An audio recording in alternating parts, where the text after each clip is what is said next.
ஆனால் பல இடங்களில் மின்வெட்டு இருக்கப்படுறது நம்ம பார்க்கப்படுறோம். குறிப்பாக சொல்லப்போனால் சென்னையில், வட சென்னையில் பல பகுதிகள் பாதிக்கப்பட்டிருக்கு.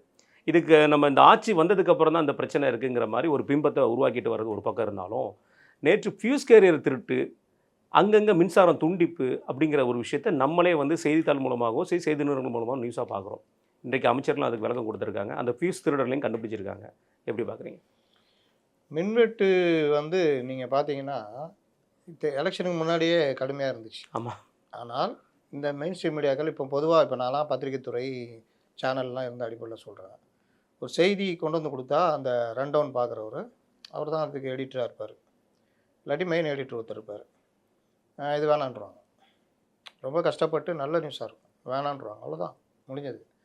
அப்போ அவர்கள் சார்ந்த நிறுவனம் சார்ந்த அரசுக்கு எதிராக மின்வெட்டை தொடர்ந்து நீங்கள் காமிச்சிட்டே இருந்தீங்கன்னா என்ன ஆகும்? பிடுங்கி தூக்கி பின்னாடி வச்சுருவாங்க. வச்சிரும். அப்போ இந்த விஷயத்தில் வேணாம், அது வேணாம், அது எங்கே அது விடு அப்படின்றாங்க. அப்போ எப்படி செய்தி மக்களுக்கு வரும்?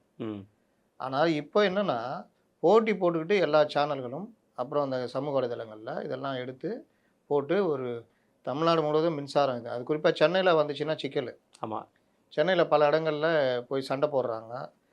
இந்த மின்வாரிய அதிகாரிகளுடைய தெனாவட்டு பதில் ப்ளஸ் இவர்கள் சண்டை போடுறது. இல்லை அதில் ஒரு அலட்சிய பதிலுங்கிற மாதிரி சொல்கிறாங்க.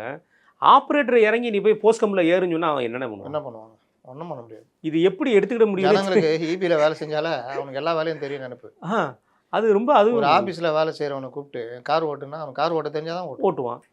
அப்போது இன்னொன்று இந்த சர்வீஸ் அட்டன் பண்ணுறது இருக்குல்ல, அதை வந்து மின்துறை அமைச்சர் சென்னையில் புயல் வேக பணியில் கூடுதலாக வாகனங்களை போட்டு ஊழியர்களை போட்டு இரவு நேரங்களில் மின்சாரம் கட் பண்ணாத அளவுக்கு அது இப்போ மொபைல் சர்வீஸ் சென்னையில் சுற்றிக்கிட்டு இருக்கணும். அதாவது 2 வகை. ஒன்று சம்மந்தப்பட்ட அந்த வார்டில் இங்கே இருக்கிற மின்சார அலுவலகத்தில் இருக்கிறது ஒன்று.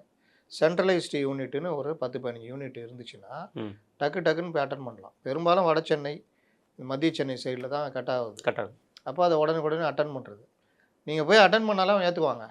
அட்டன் பண்ணிவிட்டு கொஞ்சம் பிரச்சனை இருக்குது, நான் அதை பார்த்துட்டு வரேன்னால அவன் ஏற்றுக்குவான். முடிஞ்சாமல் வராமல் இருந்தால் தான் அவனுக்கு பிரச்சனை.